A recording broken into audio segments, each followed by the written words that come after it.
At-Thayyib. Assalamualaikum warahmatullahi wabarakatuh. Alhamdulillah, alhamdulillahi rabbil alamin. Alhamdulillah, alhamdulillahi hamdan syakirin. Alhamdulillah, alhamdulillahil wahidil qahar, azizil ghaffar, mukawwiril laili 'alan nahar, tazkiratan li ulil qulubi wal absar, wa tabsiratan li ja'wil i'tibar, allazi ayqaza min khalqihi fatihaddahum fi hajjihid dar. Amma ba'du. Fama qala Allah ta'ala fi kitabihil karim wa huwa asdal qailin tabaraka min zikr. A'udzu billahi minasyaitonir rajim. Bismillahirrahmanirrahim. Fastabiqul khairat.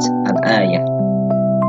Kama qala Rasulullah sallallahu alaihi wasallam fil hadis, innamal a'malu binniyat wa innamal likulli imri'in ma nawa. Kama qala ulama aidan, man arafa bu'da safari ista'adda. Shadaqallahul azim wa shadaqan nabiyul karim wa nahnu ala jalika minasyahidin wa syakirin walhamdulillahi rabbil alamin. Pertama-tama marilah kita panjatkan puja serta puji kita kehadirat Allah Subhanahu wa taala. Dialah zat yang mengubah malam menjadi siang. Dialah zat yang menjadikan suatu musibah dijadikan pelajaran bagi orang-orang yang berfikir. Yang mana Allah Subhanahu wa taala telah memberikan beribu-ribu kenikmatannya, baik nikmat iman, nikmat Islam, nikmat yang kita sadari maupun nikmat yang kita tidak sadari.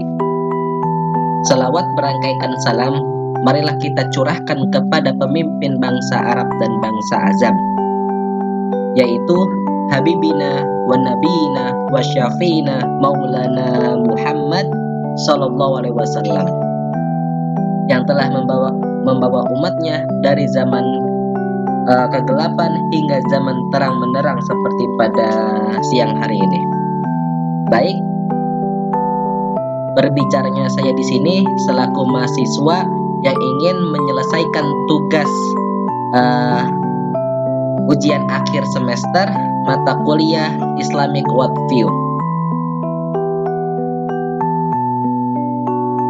Baik, yang pertama adalah integrasi dan adab. Di dalam Islam, ilmu dan adab harus bersatu dan berpadu serta tidak boleh terpisahkan. Karena orang berilmu tanpa adab, maka ia akan melakukan banyak kerusakan-kerusakan di bumi. Orang yang beradab juga harus berilmu agar dapat menjadi ilmu yang bermanfaat. Karena ilmu yang bermanfaat adalah ilmu yang dapat berpadu dengan adab, menjadi satu kesatuan. Yang mana al-adabu qoblal ilmu, adab dulu baru ilmu.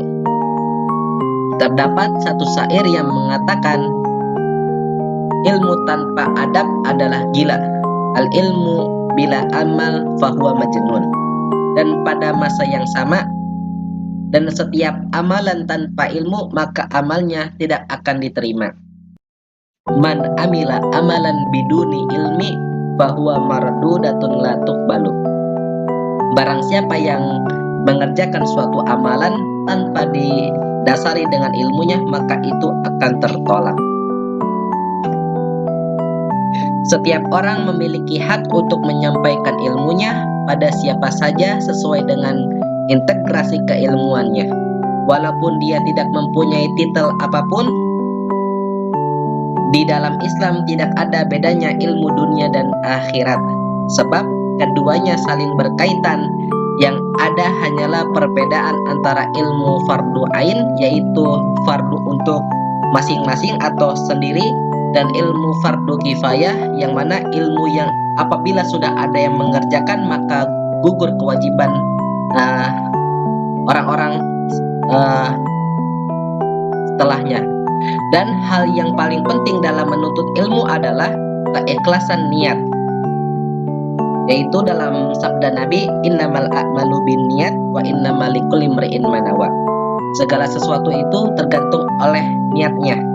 Jadinya ketika menuntut ilmu diharapkan harus memiliki niat yang ikhlas. Dan dalam bentuk ilmu banyak adanya rintangan.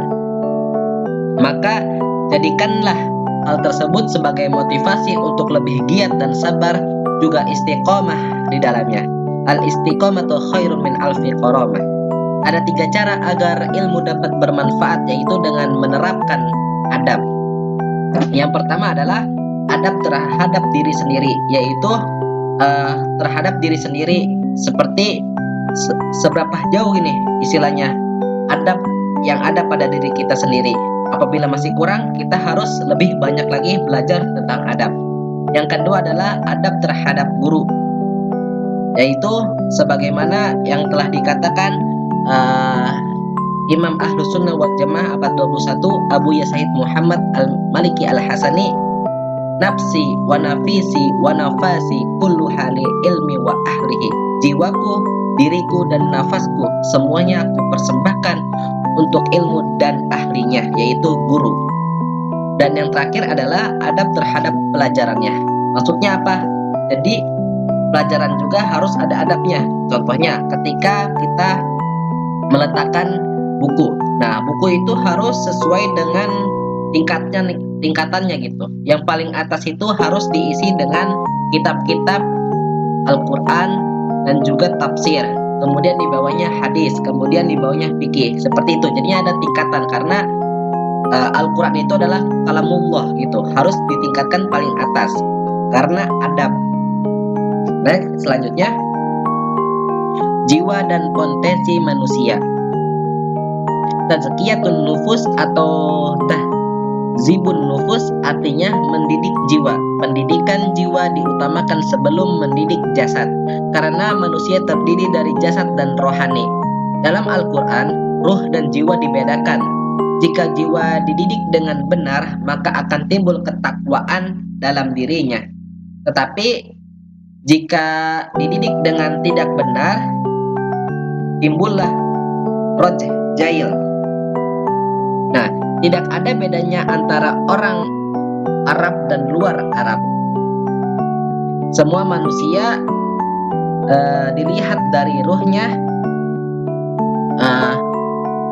jiwanya, bukan dari rasa atau warna kulit atau lainnya. Nah, itu sebagaimana dalam hadis, innallaha la yanzuru ila suwarikum wa amwalikum walakin yanzuru ila qulubikum wa a'malikum. Sungguhnya Allah Subhanahu wa taala tidak melihat rupa dan harta kalian, melainkan melihat hati dan amal kalian. Hadis riwayat Muslim. Imam Al-Ghazali beliau berkata, jiwa manusia itu kotor berdasarkan 4 perkara.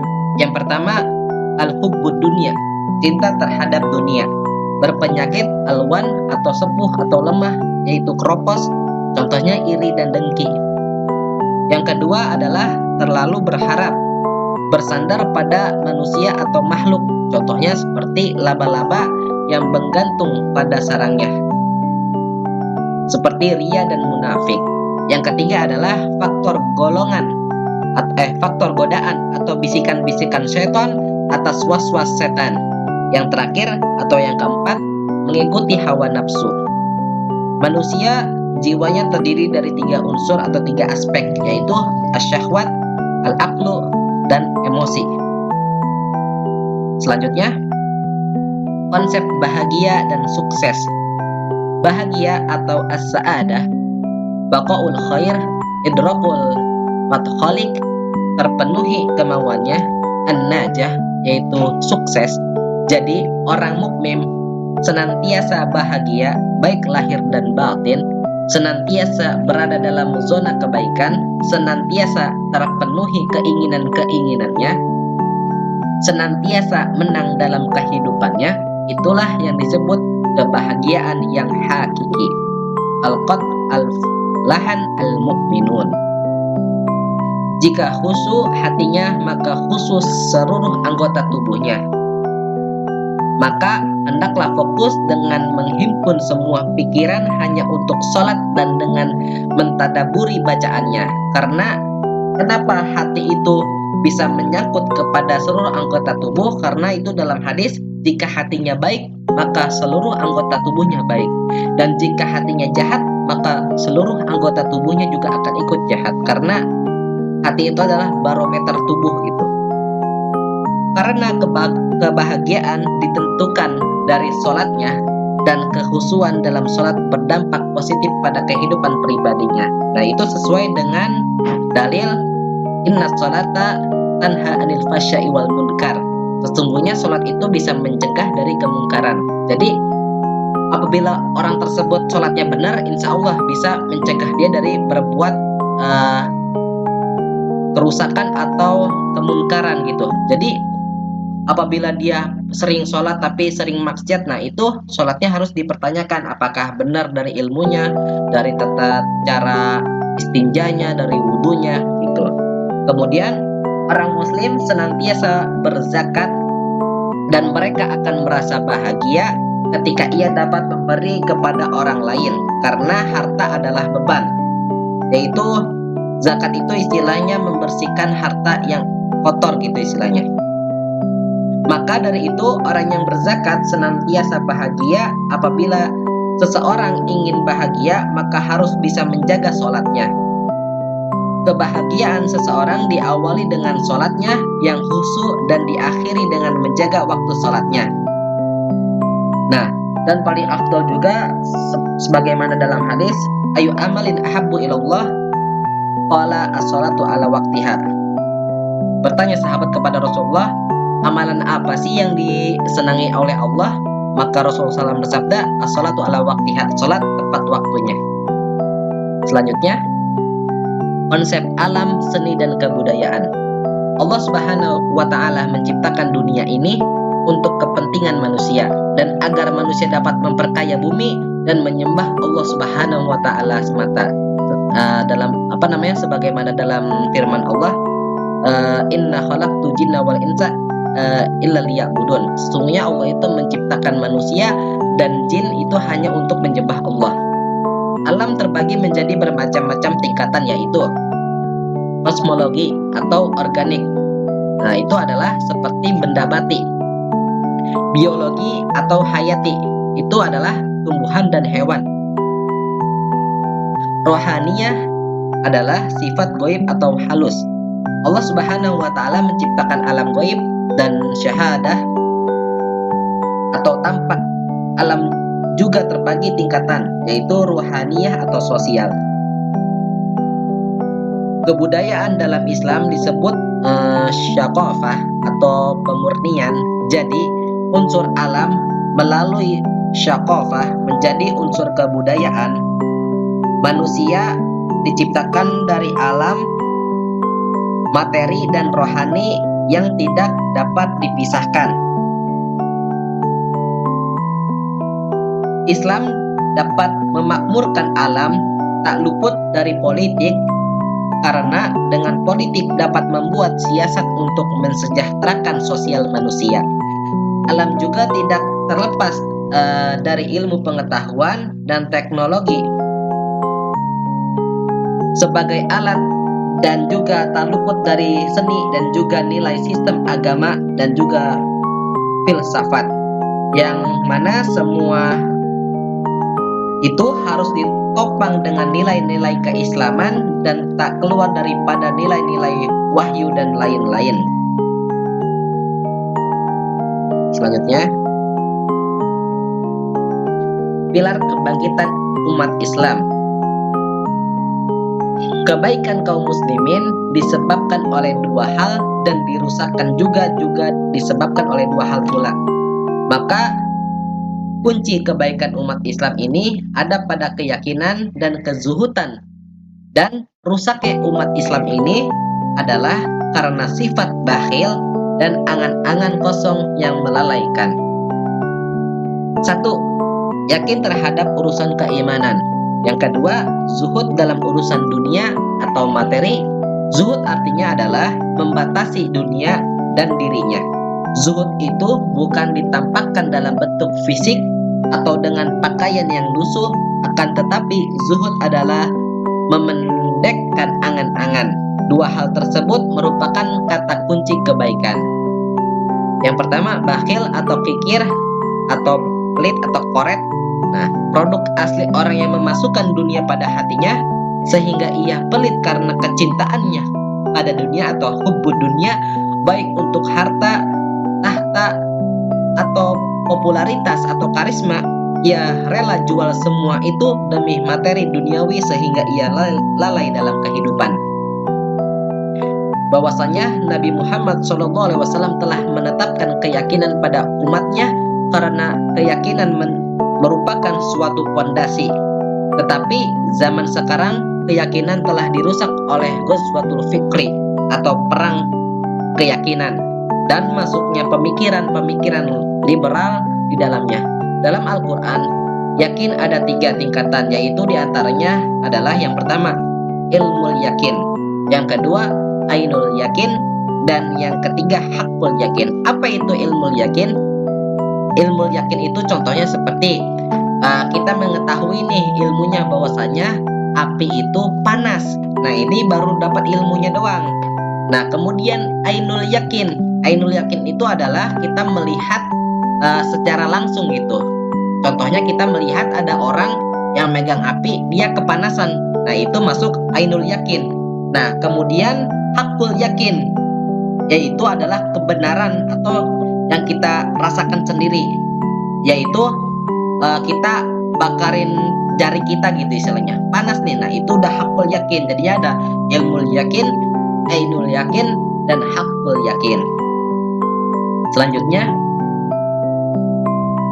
perjalanan mencari ilmu Al-Imam Bukhari dari Bukhara ke kota hujan. Nah, nama asli beliau adalah Muhammad bin Ismail bin Ibrahim. Nah, itu nama asli Imam Bukhari. Beliau lahir pada tahun 194 Hijriah dan beliau adalah murid dari Imam Ahmad bin Hambal yang memiliki mazhab Hambali, dan Ahmad bin Hambal memiliki guru yang bernama Imam Asy-Syafi'i, pendiri dari mazhab Syafi'i. Jadinya Imam Syafi'i itu adalah gurunya guru dari Imam Bukhari. Nah, beliau adalah seorang anak yatim yang sangat tekun dalam belajar, memiliki jiwa yang gigih dan pantang menyerah. Imam Bukhari dikenal sebagai Amirul Mukminin fil Hadis atau Sayyidul Muhaddisin. Gelar yang ia dapat itu merupakan buah hasil ketekunan beliau dalam meriwayatkan hadis. Beliau memiliki 1080 guru, berguru kepada banyak guru gitu. Hadis yang dihafal oleh Imam Bukhari lebih dari 1 juta hadis, tetapi yang telah diseleksi oleh beliau kurang lebih ada 600.000 hadis. Nah, beliau itu memiliki kitab yang sangat terkenal atau yang fenomenal adalah Sahih Bukhari, yang mana ulama pada mengambil hujjah dari kitab beliau, yang mana beliau ketika menulis satu hadis dalam Sahih Bukhari, beliau itu mandi dan sholat sunnah 2 rakaat. Nah, berapa banyak itu beliau itu mandi dan sholat sunnah setiap beliau menulis hadis. Keberhasilan Imam Bukhari itu tidak lain dan tidak bukan karena jasa ibunya juga. Ibunya selalu mendoakan Imam Bukhari agar menjadi orang yang bermanfaat bagi agama. Doa seorang ibu bagaikan doa seorang rasul. Kita sebagai mahasiswa atau sebagai anak muda harus bisa mencontoh Imam Bukhari dalam ketekunan menimba ilmu, karena peradaban disebabkan oleh ilmu. Jadi jangan pernah berhenti untuk menuntut ilmu, karena itu adalah pilar peradaban. Kalau anak-anak muda tidak memiliki jiwa Islamik, maka runtuhlah suatu peradaban tersebut. Manusia yang diperlukan oleh Islam yaitu manusia yang memiliki peradaban, visi dan misi atau memiliki tujuan. Selanjutnya, diabolisme pemikiran. Istilah diabolisme itu berkaitan dengan pemikiran, gaya, perilaku atau watak menyerupai iblis atau perilaku-perilaku turunannya.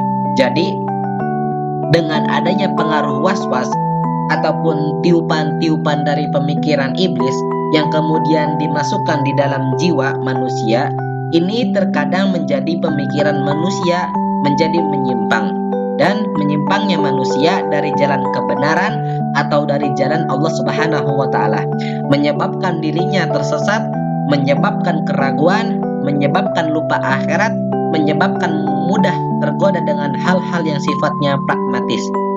Diabolisme pemikiran ini bagaimana kita mengenal pemikiran-pemikiran yang menyimpang, watak tatisme yang mengikuti langkah-langkah syaitan, watak setan ini menyebabkan seseorang membangkang atau menentang dari ajaran Allah Subhanahu wa taala. Karena memang watak setan itu senantiasa membangkang, menyimpang. Penyimpangan-penyimpangan setan dihias-hiaskan pada diri manusia melalui pemikiran atau melalui budaya-budaya syahwat. Makanya setan itu tugas pokoknya menghias-hiasi keburukan di dalam diri manusia. Jadinya kita itu kalau ingin belajar harus ada sanad atau berguru. Karena apabila seseorang tidak belajar tidak dengan guru, maka setanlah akan yang menjadi gurunya. Jadinya kita tuh belajar itu harus bersanad, belajar oleh guru. Diabolisme memiliki 3 faktor, diantaranya adalah yang pertama karena faktor subhat, yang kedua faktor syahwat, dan yang terakhir atau yang ketiga faktor futuwasi syaitan, mengikuti langkah-langkah syaitan. Al-ajalatu minasyaiton, tergesa-gesa itu adalah perbuatan setan. Selanjutnya adalah alam gaib atau kebangkitan. Sebagai manusia memiliki 2 alam, yaitu alam nyata dan alam gaib. Yang keduanya harus diyakini secara zahir, sebagaimana walladzina yu'minuna bil ghaibi wa yuqimuna sholata wa mimma razaqnahum yunfiqun. Nah, mereka itu yang beriman kepada hal-hal yang gaib. Nah, alam gaib adalah sesuatu yang tidak bisa kita lihat, tapi kita akan merasakannya dan harus diyakini dengan benar karena itu adalah ciptaan Allah Subhanahu wa taala. Di dalam alam gaib sendiri ada yang bernama al-ba'ats, yang artinya kebangkitan, di mana manusia setelah dimatikan lalu dibangkitkan. Kebangkitan yang dekat dengan kita contohnya adalah ketika bangkit dari tidur. Nah, juga menggunakan yaba sukum sampai ajal yang telah ditetapkan. Hari kebangkitan akan Allah Subhanahu wa taala tunjukkan di dalam mahsyar, di antaranya yang pertama hari kenampakan, yang kedua hari pembalasan, penimbangan, al-mizan wal hisab yaitu penghisaban, dan hari perincian. Sekecil apapun amal yang kita perbuat justru diterima di sisi Allah karena lebih ikhlas, karena tergantung keikhlasan atau niatnya gitu. Dan mungkin cukup sekian dari saya, kurang lebihnya mohon maaf bila ada kata-kata yang salah, itu datangnya dari Allah, dan apabila ada kata-kata saya yang benar itu datangnya bila ada kata-kata saya yang salah itu datangnya dari saya, dan bila ada kata-kata yang benar itu datangnya dari Allah. Wa akhiril kalam, wassalamualaikum warahmatullahi wabarakatuh. Udah